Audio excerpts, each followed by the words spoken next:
ये बात है दिल्ली के एक पुराने इलाके की, जहाँ एक 3 मंजिला मकान था। बाहर से देखने में तो बिल्कुल आम सफ़ेद दीवारें, लोहे की ग्रिल और तीसरी मंजिल पर एक बड़ी सी खिड़की। लेकिन उसकी खिड़की को लेकर पूरे मोहल्ले में एक अजीब सा डर था। लोग कहते थे रात के ठीक 12:15 बजे उस खिड़की पर कोई खड़ा दिखाई देता है।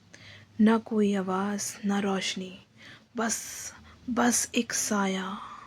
उस घर में अब कोई नहीं रहता था। 5 साल पहले वहाँ शर्मा जी का एक परिवार रहता था। एक रात एक रात उनकी 12 साल की बेटी पायल अचानक उस घर से गायब हो गई।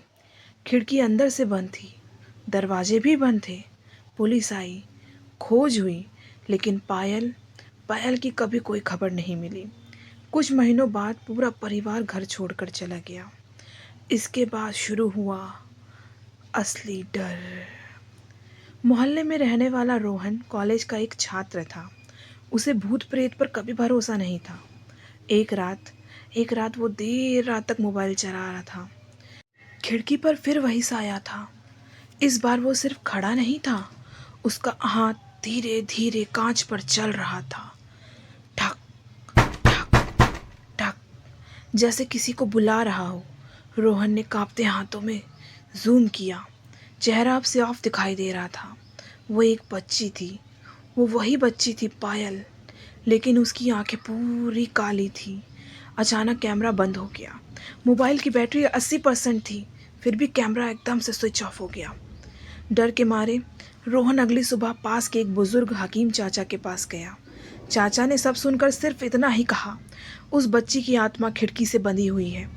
पता चला जिस रात पायल गायब हुई थी वो अपने पापा से लड़कर खिड़की के पास खड़ी थी।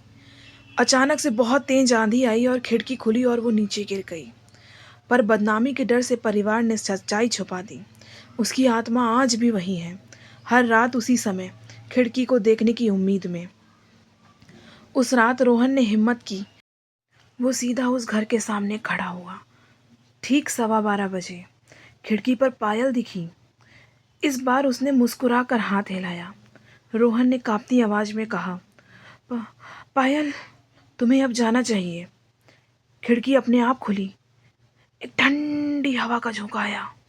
पायल की आवाज़ आई, "क्या मुझे कोई देखेगा नहीं?" और फिर खिड़की जोर से बंद हो गई। ठक। उस रात के बाद उस घर की खिड़की पर कभी कुछ नहीं दिखाई दिया। लेकिन आज भी अगर तुम उस गली से रात में 12:15 बजे गुजरोगे तो ऐसा लगेगा खिड़की तो खाली है, पर पीछे से कोई तुम्हें देख रहा है।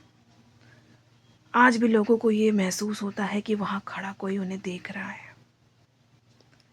तो दोस्तों, अगर आपको मेरी ये कहानी अच्छी लगी हो तो चैनल को सब्सक्राइब ज़रूर कर लेना।